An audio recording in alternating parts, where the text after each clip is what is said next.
Maintenant, pour le sujet des aires, il me reste simplement à vous parler des aires motrices. Donc, l'aire prémotrice, qui est une aire associative, j'en ai déjà parlé. Là, il faut faire attention ici, on les met dans les aires motrices.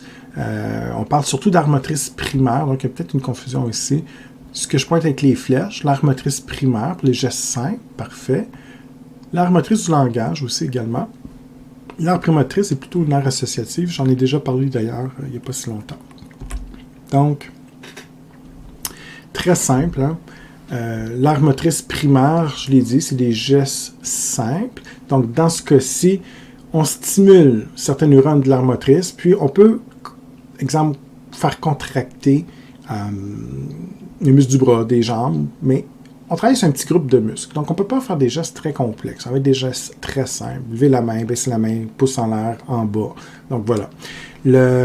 L'oculomotrice frontale, ben là, c'est une autre région. Là, souvent, vous pensez que l'aire motrice primaire contrôle à peu près tous les muscles. C'est pas tout à fait exact. On va séparer, justement, ces aires-là en fonction. Donc, on a une aire spécialisée au niveau de la réponse musculaire des yeux. Donc, l'aire oculomotrice frontale, ça le dit, hein, oculo, œil, motrice, moteur, déplacement. Donc, l'aire oculomotrice ou l'aire oculomotrice frontale, balayage des yeux. Vous suivez un match de tennis, la balle va de gauche à droite, vos yeux suivent. Le médecin va vous dire, exemple, suite à un accident, on veut tester différentes fonctions, je prends un petit crayon avec une lumière, suivez la lumière, M. Bergeron, on regarde si le mouvement des yeux suit. Si vous n'êtes pas capable de suivre la lumière, ben, ça veut dire, ou le patient est incapable, ben, il y a plusieurs raisons à ça, mais peut-être l'aire oculomotrice est touchée. Donc, autrement dit, on a des neurones spécialisés seulement pour s'occuper des contractions des 6 muscles sur votre globe oculaire. C'est quand même incroyable, hein?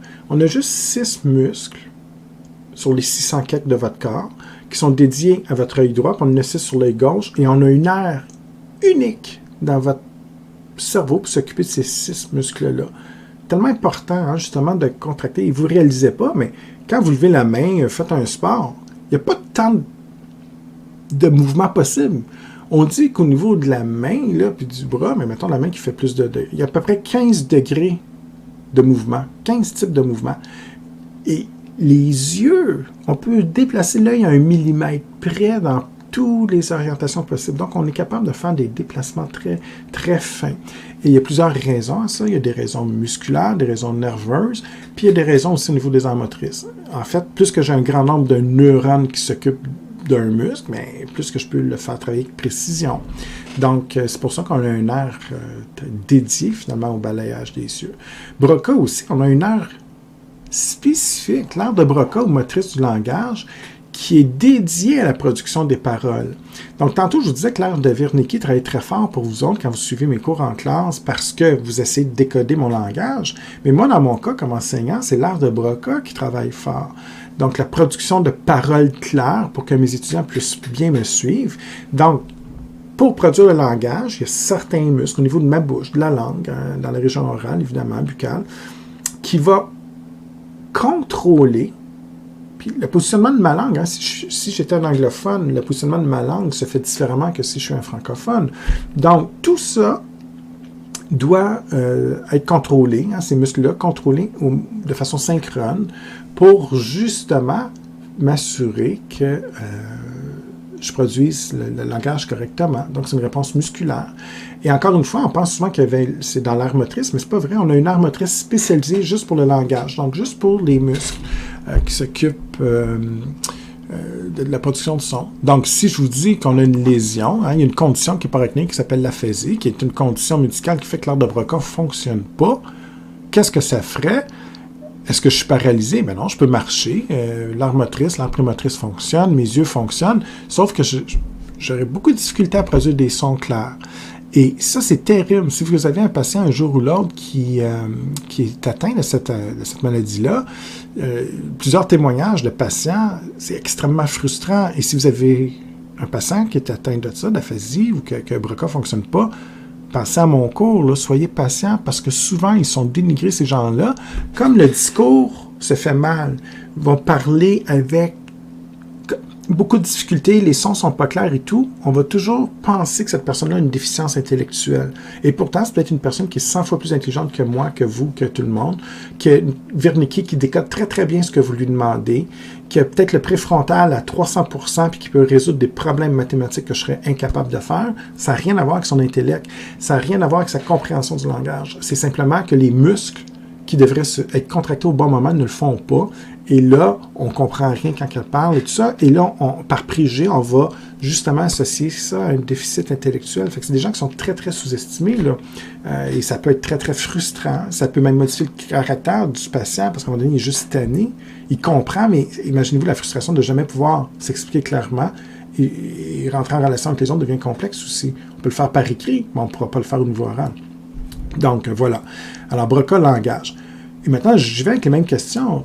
Si je vous dis que l'aire motrice, on a vu tantôt que l'aire motrice primaire, et mettons la primotrice pour les gestes, hein, l'exemple de la guitare et tout. Donc, si je vous disais que l'aire motrice ne fonctionne pas, l'aire motrice primaire, qu'est-ce que ça va faire chez la personne? Et souvenez-vous, ici, on parle tout le temps, je parle, quand c'est nécessaire, je peux prendre la primotrice, aller stimuler la motrice primaire, et ensuite, on s'en va stimuler les muscles de votre corps pour faire, si c'est un geste simple, je prends juste la motrice primaire, lever la main. Si je joue de la guitare, geste répétitif, bon, ben, avec apprentissage, là, je prends la primotrice qui stimule le moteur primaire, et ensuite, je vais au muscle. Mais c'est ici que je bloque. On avait vu que le corticospinal latéral fait bouger le bras, mais là, ça, c'est le tractus dans la moelle. Lui fonctionne. C'est vraiment le cerveau qui ne fonctionne pas, là. Donc, si lui ne marche pas, qu'est-ce que ça fait? Vous êtes paralysé. Si, exemple, ça serait l'aire motrice au complet, ben là, c'est très grave, l'ensemble des muscles ne marche pas, mais si c'était, exemple, l'aire motrice, une partie de l'aire motrice primaire qui s'occupe des jambes, qui ne fonctionne pas, ben vous êtes paralysé des jambes. Maintenant, je repose la même question. Si, au contraire, c'est la primotrice qui ne fonctionne pas, donc l'aire motrice primaire fonctionne, et celle-ci ne fonctionne pas, qu'est-ce qui arrive? Est-ce que vous êtes encore paralysé? La réponse est non, parce que je peux faire des gestes simples. Mais est-ce que vous êtes capable de faire des gestes complexes? Non. Donc, jouer la guitare, c'est fini pour vous. Les gestes d'apprentissage, c'est fini. Si vous jouez de la guitare, il va y avoir comme deux mouvements. Je monte la main en haut, en bas, puis gling, puis ça sonne pas très bien. Là, okay? Donc, ça serait des gestes saccadés et tout. Mais simple, mais pas de dextérité fine. Est-ce que vous êtes capable de marcher? Oui, vous n'êtes pas en chaise roulante, mais faire des sports complexes va être difficile. Et marcher, on s'entend, vous marchez un peu, je sais pas comment, c'est difficile, je ne peux pas vous imiter, vous ne me voyez pas, mais un peu comme un robot saccadé. Donc, les muscles se contractent de façon grossière, puis un geste simple, comme je lève la main, je baisse la main, mais tout le raffinement du positionnement de la coordination musculaire n'est pas là. Okay? Donc, on marche, mais plus difficilement, évidemment. On n'aura pas une démarche très fluide et très souple, évidemment. Mais vous n'êtes pas paralysé. Donc, en fait, en d'autres mots, on s'assure des contractions des muscles de façon simplifiée. Donc, les gestes simples, il n'y a pas de problème, mais tout ce qui sera plus complexe ne fonctionnera pas. Et un peu comme tantôt, on a toujours le même genre de schéma, à long moncule, mais ici, c'est moteur au lieu de sensitif, mais la logique est pareille. Donc, ici, c'est pour une réponse motrice. Tantôt, c'était pour sensitif. Mais vous remarquez qu'il y a quand même des points communs. On remarque que la main est encore disproportionnée, exemple, par rapport au niveau du coude ou du bras. Ça veut dire quoi? Bien, ça veut dire que l'aire motrice primaire, on a beaucoup plus de muscles. Excusez, qu'est-ce que je viens de dire? Si vous avez des muscles dans le cerveau, ça va pas bien. Donc, je m'excuse, c'est un lapsus, évidemment. Donc, ce que ça veut dire, c'est que dans l'aire motrice primaire, il y a beaucoup plus de neurones qui sont dédiés aux muscles de la main que les muscles du coude. Donc, autrement dit, c'est des chiffres qui n'existent pas, mais si je calcule la proportion, j'ai peut-être 35% des neurones qui contrôlent les muscles de la main, puis mettons un 4% ici qui s'occuperait des muscles associés au bras, au biceps. Et vous avez beau avoir le plus gros biceps du monde parce que vous entraînez au gym, ça ne veut pas dire qu'il y a beaucoup de neurones qui s'en occupent. Et le geste du bras est simple, il plie ou il s'étend. On peut faire un peu de rotation à droite ou à gauche. C'est relativement simple, hein? Le bras, là, il plie, il s'étend, tourne à gauche, tourne à droite, puis c'est pas mal ça, là. Donc, je n'ai pas besoin de 10 millions de neurones. J'ai pas besoin de 10 millions de muscles. J'ai besoin de... Il n'y a pas beaucoup de muscles, donc moins de neurones. Au niveau de la main, j'ai beaucoup plus de muscles impliqués qui vont se contracter de façon successive ou décontracter de façon successive et qu'on doit tout synchroniser justement pour faire les gestes de dextérité. J'ai beaucoup plus de mouvements au niveau de mes doigts possible. Puis j'ai besoin d'un mouvement raffiné, si je veux, exemple, faire un travail délicat, visser une petite vis, ou peu importe ce que je vais manipuler, des petits objets, ou peu importe, délicat et tout. Donc, c'est la même logique. Ça veut simplement dire que j'ai plus de neurones qui est dédié à l'ensemble des muscles. Et généralement, si j'ai plus de neurones, c'est parce qu'il y a plus de muscles impliqués, ce qui me permet une plus grande variété de mouvements musculaires. Donc, même chose, le genou, on voit qu'il y a beaucoup moins moins grande part de l'aire motrice primaire qui est dédiée au contrôle musculaire du genou. Et ça fait du sens. Ce qui va peut-être vous surprendre, je pose la question, c'est le visage. Donc, je regarde la main versus le coude, je comprends, mais pourquoi? Si vous regardez la tête, elle est beaucoup plus grosse que le biceps, la cuisse, que le triceps, et tout ça, les gros muscles de cuisse et tout, là. Donc ça veut dire qu'il y a une plus grande part de l'aire motrice primaire qui s'occupe des muscles du visage que vos membres. Pour quelle raison, vous pensez?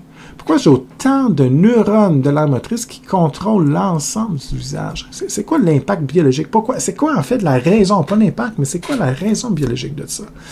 Bien, c'est vraiment, chez l'être humain, on a développé, les primates en fait, pas juste l'être humain, les singes, les chimpanzés et tout, l'expression faciale, extrêmement important, vous vous en rendez pas compte, mais on communique, c'est un moyen de communication chez nous. Oui, on parle par la voix, mais je peux dire un mot, bonjour, comment ça va? Mais tu vois dans mon visage que je suis vraiment content de te voir, ou peut-être un peu moins, ou que j'ai l'air fatigué, ou contrarié, ou je sais pas quoi. Pourtant, j'ai dit la même phrase dans les 4 situations. Peut-être que si tu me vois le matin, puis ça fait 15 minutes que je suis debout, je dis la même réponse, mais c'est pas pareil que si tu me reposes la question à 5 heures du soir, peut-être, ça se peut. Donc, comment tu as décodé ça? Ben, c'est en regardant mes expressions faciales, qui peuvent être conscientes ou inconscientes. Et pour communiquer comme ça, je souris moins, peu importe, gros yeux, gentils yeux, peu importe, mais il y a des muscles qui contractent tout ça, là.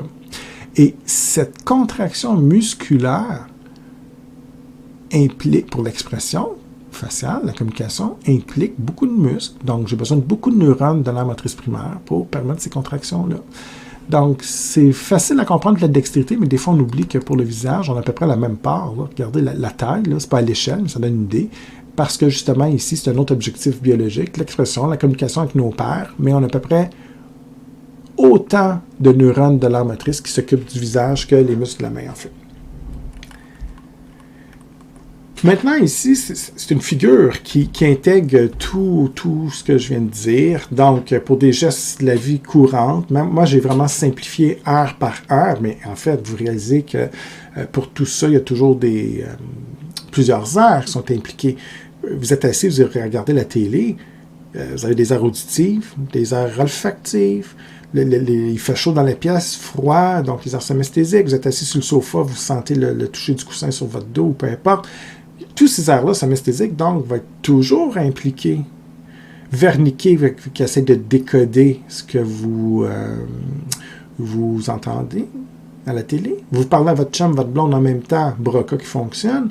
Puis en plus, vous décidez d'écrire votre rapport de bio en même temps, ce qui n'est pas souhaitable, mais mettons que vous le faites en faisant tout ça, bien, vous avez une réponse musculaire en plus avec les doigts qui essaie d'écrire quelque chose d'intelligent. Donc, juste avec ça, là, on voit tous ces aires-là qui travaillent constamment.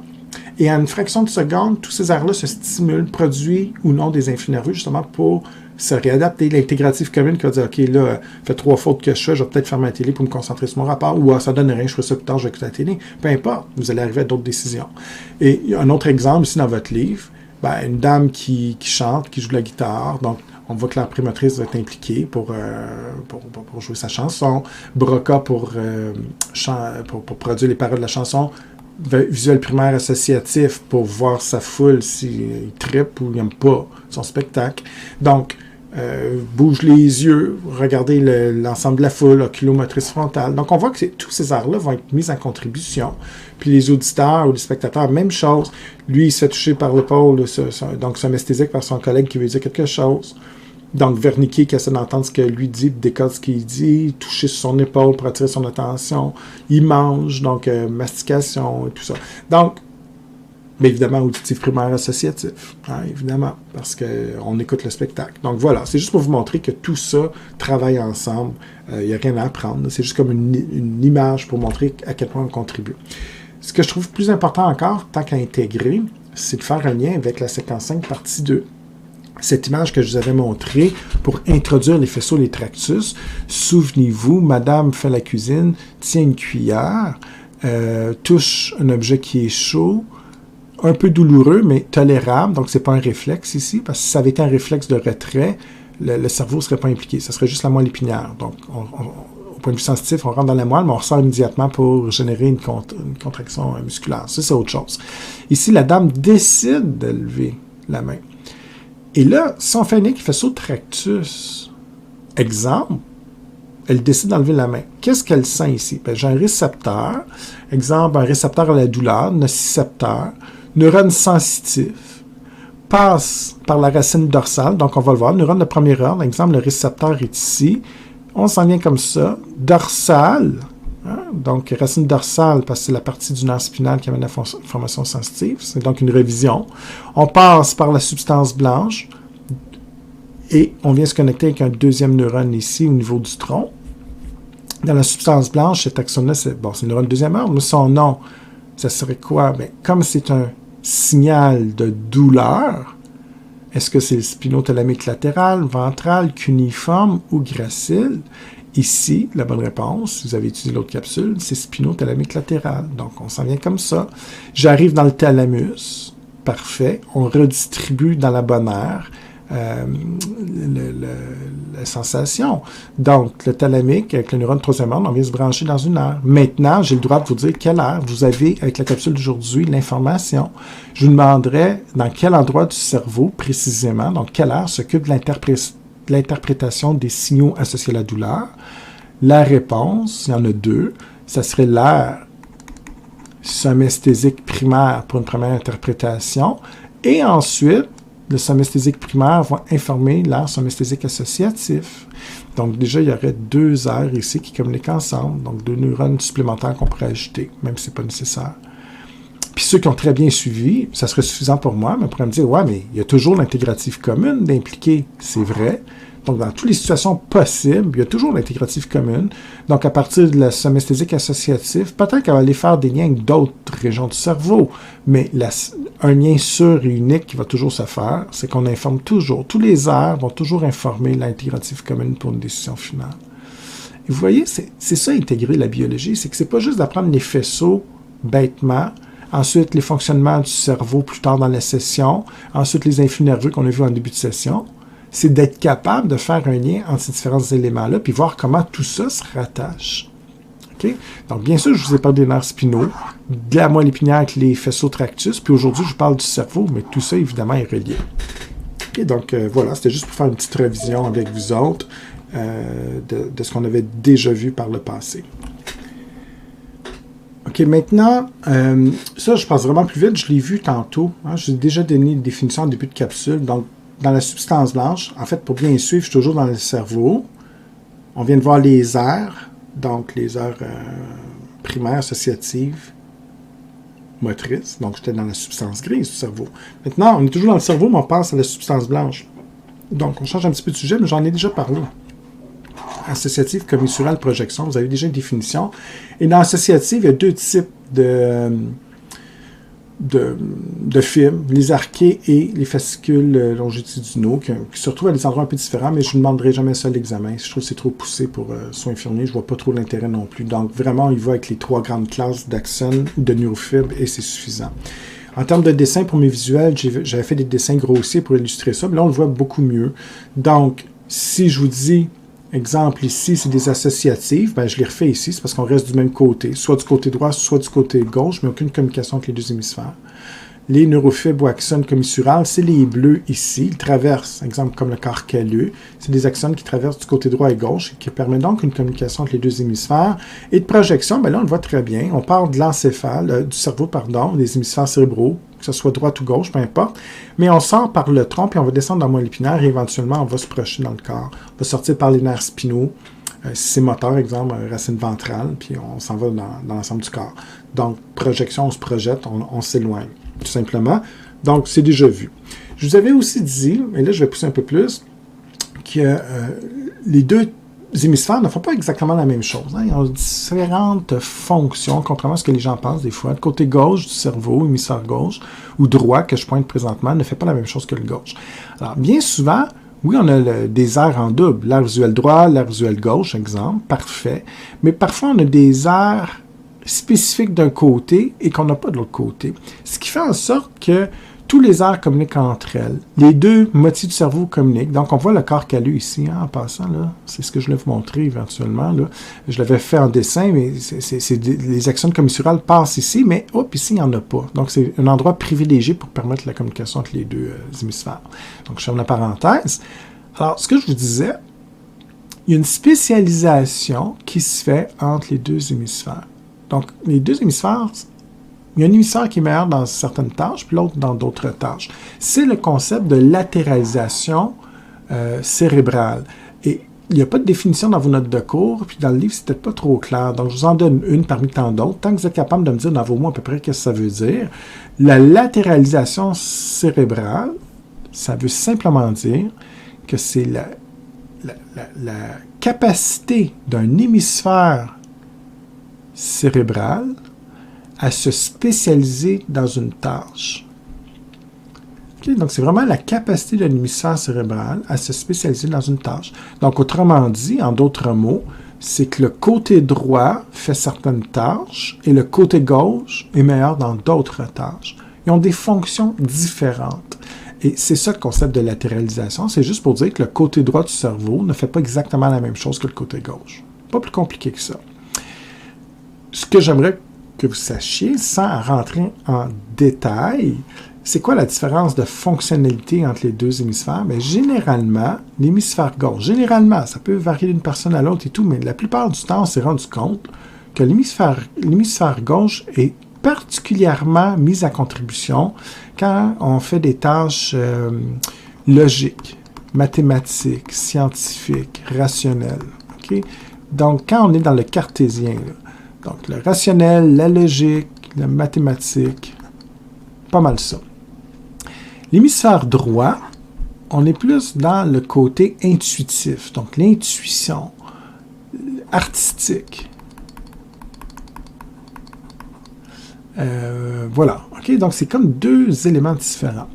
Et là, je vous dis tout de suite, un artiste, est-ce qu'il va travailler avec le côté gauche ou il travaille juste avec le droit? Là, contrairement à ce que, quand je vous enseigne ça comme ça, vous pensez tout le temps qu'on utilise juste un des côtés. Tout être humain sur Terre utilise les deux côtés de son cerveau, mais c'est jamais 50-50.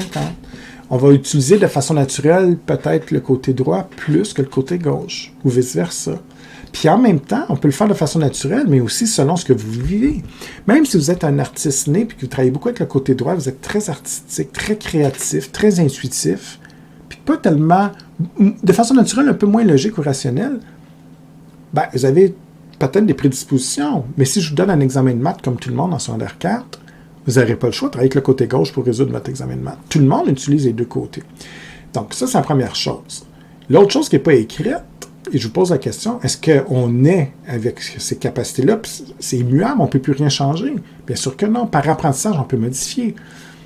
Quelqu'un qui travaille beaucoup avec son hémisphère gauche, qui a tendance à aller dans la logique, le rationnel ou les maths de façon plus créative, moins créatif, mais il pourra bien un jour apprendre à utiliser son intuition, son côté droit, ou faire de la peinture, puis créer des choses, avec du talent ou non, ça c'est une autre histoire, mais peu importe. Et plus qu'il va faire ça, puis il lâche sa job de scientifique simplement pour vivre à la retraite, puis faire des peintures pour s'amuser, ben, il va travailler beaucoup plus avec le côté droit que le gauche à partir de ce moment-là. Il va apprendre à. L'inverse est aussi vrai. Donc, ça change selon vos expériences. Mais c'est vrai qu'on a des tendances naturelles, comme ça, génétiques, qui vont nous prédisposer à un ou l'autre, mais selon ce qu'on va vivre et apprendre en termes d'expérience de vie, mais évidemment, on peut modifier ça. Et il ne faut pas penser non plus, il ne faut pas trop simplifier. Un musicien, est-ce qu'il travaille juste avec le côté droit? Ça dépend. Moi, je peux vous dire que la musique, c'est très relié aux mathématiques. Il va travailler beaucoup avec le côté gauche. La lecture de la musique, l'interprétation de la musique peut référer au côté gauche. Par contre, s'il est en processus de création, il va travailler plus avec le côté droit. Donc, ce n'est pas une tâche donnée. Les tâches qu'on vit sont complexes. Ça dépend de ce qu'on en fait. Et bien sûr qu'on travaille avec les deux côtés, mais rarement à une proportion égale. Et selon les situations que vous vivez, bien, vous allez utiliser plus un côté que l'autre. Okay? Donc ça, c'est un peu de la culture, mais ce qui est vraiment important de comprendre, c'est que la latéralisation cérébrale, c'est de comprendre que chacun des hémisphères a sa propre spécialité, sa propre fonction. Et je vous demande quand même de savoir que le côté droit, c'est cette idée de spécialisation, de latéralisation, qui implique qu'on l'utilise quand on travaille avec notre intuition, notre perception artistique, voilà. Et le côté gauche, plus rationnel, logistique, cartésien. Donc, voilà pour ça. J'ai parlé aussi, donc là, on a fait la substance grise générale avec les aires sensitives motrices, etc. La substance blanche, rapidement, parce qu'on avait déjà vu. Tout ce qui me reste, c'est les noyaux gris. Hein, on les appelle les noyaux gris, mais parfois on les appelle aussi les noyaux basaux. En fait, dans votre livre, utilise le terme noyaux basaux, fait que je vais coller à votre appellation. Et voilà, hein, il y en a plusieurs. Donc, on en voit deux ici, ils sont par paire. Donc, le codé, putamen et le globus pallidus. Donc, dans ce cas-ci, on se souvient qu'ils ont coloré en orange, mais c'est des espèces d'amas de corps cellulaires comme ça, un peu au centre du cerveau. Donc, contrairement au cortex, qui est la substance grise en surface, au contour du cerveau, là, on est vraiment au centre. C'est mélangé avec la substance blanche. Et chacun de ces noyaux-là, en fait, ces noyaux basaux, ont des fonctions un peu différentes. Je vous dis tout de suite, la plupart d'entre eux, on ne va pas les étudier. Si ça vous intéresse, vous pourrez lire le manuel. Les seuls que je vous parle, c'est les deux qui sont ici. C'est les deux seuls qui sont matière à examen. Donc, dans les noyaux basaux, il y a certains éléments des noyaux basaux, certaines structures, qui ont différentes fonctions. Donc, les corps amygdaloïdes, qui sont bien connus, puis les corps striés qu'on entend souvent. Donc, les corps amygdaloïdes, tantôt, je vous ai dit que les corps striés puis certains noyaux basaux sont impliqués dans une réponse musculaire. Mais les corps amygdaloïdes, étonnamment, c'est surtout au niveau des comportements puis des émotions, mais pas n'importe lesquelles. Certaines émotions, certains comportements vont contrôler une partie de l'humeur, mais faire attention, il y a le cortex préfrontal qui participe à l'humeur. Il y a d'autres éléments du cerveau, de l'encéphale, qui va aussi participer à la génération des émotions. Mais une chose apparaît assez simple, les corps amygdaloïdes semblent être capables, en fait, ils jouent un rôle dans la maîtrise des comportements puis contrôler les comportements agressifs. Et ça, on a vu ça de deux façons, point de vue médical. C'est de la culture, mais c'est pour ceux que ça intéresse. On s'est rendu compte la première fois que chez les chats, c'est des expériences discutables sur un point de vue éthique, mais les premières expériences faisaient en sorte qu'on faisait une lésion, on sectionnait le corps amygdaloïde et les chats devenaient très agressifs, crachaient, mordaient, griffaient, contrairement à l'état avant. Puis on s'est rendu compte que chez certains chats, il y avait déjà cette lésion-là, ces problèmes-là. Et on a fait un lien assez rapidement avec l'être humain. On s'est rendu compte que des lésions ou des tumeurs qui affectent, qui compriment ou qui empêchent le corps amygdaloïde de fonctionner, ben on a à peu près le même genre de comportement, plus agressif. Là, il faut faire attention. C'est pas parce que tu as un patient agressif que c'est nécessairement les corps amygdaloïdes qui sont impliqués. Beaucoup plus compliqué que ça, puis il peut y avoir plein de facteurs biologiques, psychologiques, plein de choses. Mais on sait qu'ils contribuent. Donc, des corps amygdaloïdes fonctionnels permet un peu de contrôler l'émotion d'agressivité, donc facilite ma maîtrise de comportement, va avoir un impact sur l'humeur, bien sûr. L'expression des émotions, ça manque de clarté, en fait. Certaines émotions, comme je viens de le décrire, mais il y a d'autres émotions que les corps amygdaloïdes ne sont vraiment pas impliqués, donc il faut faire attention. Les corps striés, ben, c'est extrêmement complexe. Donc, contrairement à ce qui est écrit ici, je vais vous dire tantôt ce qui est important pour l'examen, mais c'est... Écoutez, là, je ne vais pas vous retenir ce que je dis, mais c'est juste pour vous dire à quel point qu'on colle vraiment à l'ancienne biologie d'il y a très longtemps. Il y a plein d'articles qui montrent que les corps striés peut participer à plein de choses. Cicatrisation de la peau, certaines émotions, certains processus de mémorisation, puis il y a même des articles qui vont montrer que les corps striés pourraient avoir un impact dans les processus cognitifs, puis renforcer un peu ce qui se passe au niveau du préfrontal. Il y a des choses discutables, des choses qui ne sont pas claires, des choses qui sont acquises. Mais c'est juste pour vous dire ce que j'ai dit en début de capsule, que c'est beaucoup plus compliqué que ce qu'on peut lire dans les livres. Hein. Le fonctionnement du cerveau, là, on essaie de simplifier, mais c'est plus compliqué. Maintenant, je sais que vous êtes étudiant, et ce qui vous intéresse pour la vraie vie, c'est ce qui s'en vient à l'examen. Donc, on va mettre ça clair. On simplifie les corps striés. C'est donc ces noyaux, ces structures des noyaux basaux qui va s'occuper de deux choses dans mon cours, uniquement. Mouvement musculaire, on dit inconscient, c'est vrai, mais ils vont permettre aussi certains mouvements conscients, je vais nuancer ça après, et tonus musculaire que je vais expliquer. Donc, les corps striés, on sait il y a des neurones au niveau des corps striés qui génèrent beaucoup de dopamine, un neurotransmetteur important pour les contractions musculaires. Et pour faire un mouvement, exemple, une flexion du bras, une extension du bras, oui, exemple, si je fais une flexion, le biceps brachial du bras se contracte, mais en même temps, le muscle antagoniste, le triceps, dans ce cas-ci, va se relâcher. Et si je fais une extension du bras, c'est l'inverse. Le biceps se relâche, mais le triceps va se contracter. Donc oui, l'aire motrice, c'est tout, va contrôler la contraction des muscles qui font le travail. Exemple, le biceps pour faire la flexion. Mais on a aussi un système qui permet la décontraction en même temps de l'autre muscle antagoniste. Autrement dit, si le triceps et le biceps se contractent en même temps, le bras ne bougera pas. Il faut relâcher le triceps au bon moment, puis contracter le biceps au bon moment. Puis si on fait le mouvement inverse, c'est l'inverse. On contracte le triceps, puis on relâche le biceps. Donc, ce que je suis en train de vous dire, c'est que pendant que l'aire motrice favorise la contraction, les corps striés, quand on vous parle de mouvement musculaire inconscient, en fait, on peut faire de mouvements inconscients, bien sûr, mais aussi l'impact, c'est qu'on va empêcher la contraction de l'autre muscle. Donc, c'est un peu ça, sa fonction. Est-ce que je vous demande d'aller si loin dans l'examen? Non. C'était juste pour ceux qui veulent comprendre. Donc, aussitôt qu'on parle de mouvement musculaire, ça va. Mouvement musculaire inconscient, ça va. Il ne faut juste pas les confondre avec l'aire motrice qui s'occupe généralement des mouvements simples ou si l'aire prémotrice est impliquée, des mouvements plus complexes, avec les gestes répétitifs qui demandent un apprentissage, peuvent être impliqués également. Donc, on s'occupe de ça. Mais pour des mouvements très particuliers, inconscients, ou une décontraction d'un muscle, là, les corps striés peuvent intervenir.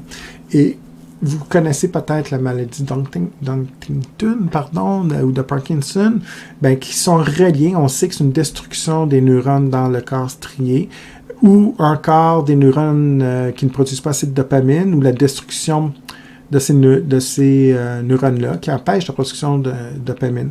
Et cette diminution drastique de dopamine va venir justement interférer avec les mouvements musculaires. Quand je vous disais qu'on empêchait la contraction, exemple du triceps et tout, et là, ça fait des mouvements saccadés, une main qui tremble tout le temps et tout ça. Donc, justement, la régulation du mouvement musculaire est affectée par le corps strié. Et généralement, c'est parce qu'on n'a plus de dopamine, on n'a plus de neurones fonctionnels, ou moins en tout cas, au niveau du corps strié. Donc, important comme noyau basal, évidemment. Et le tonus musculaire, c'est aussi les corps striés. Donc, c'est pas juste les mouvements musculaires inconscients, c'est aussi le tonus musculaire qui contrôle. Et ce qu'on se rend compte, c'est que le corps strié a une espèce d'impact aussi au niveau du thalamus pour contrôler le tonus musculaire. Et il peut même contrôler directement le tonus musculaire. Et c'est quoi le tonus musculaire? C'est un terme qu'on utilise beaucoup. Comment je pourrais vous définir? En fait, je l'ai défini par un exemple. Le tonus musculaire, c'est cette contraction continuelle de vos muscles qui permet de vous maintenir. Vous êtes assis en classe, comment ça se fait que vous écrasez pas vers le sol par la gravité, puis vous êtes capable de vous maintenir assis? C'est parce qu'il y a un tonus musculaire. Il y a les muscles dans votre dos qui sont toujours en contraction. Ils peuvent se contracter, se décontracter, chacun leur tour, mais généralement, il y a toujours une espèce de tension musculaire, une espèce de contraction constante qui permet de vous soutenir. Même quand vous dormez, vos muscles ne sont pas complètement relâchés. Il y a toujours une espèce de tonus musculaire, donc une espèce de contraction comme ça qui vous permet de vous maintenir sur le dos. Et ça, au cours de votre carrière, vous allez le vivre, le tonus musculaire. Un patient qui dort, qui est dans le coma, qui pèse 200 livres et que vous le soulevez, c'est lourd. Mais malheureusement, un patient qui décède et qui perd son tonus musculaire, il va vous paraître beaucoup plus lourd. Pourquoi? Parce que justement, la contraction musculaire associée au tonus musculaire ne se fait plus. Donc là, il y a un relâchement total des muscles. Et là, vous soulevez vraiment la masse réelle du 200 livres.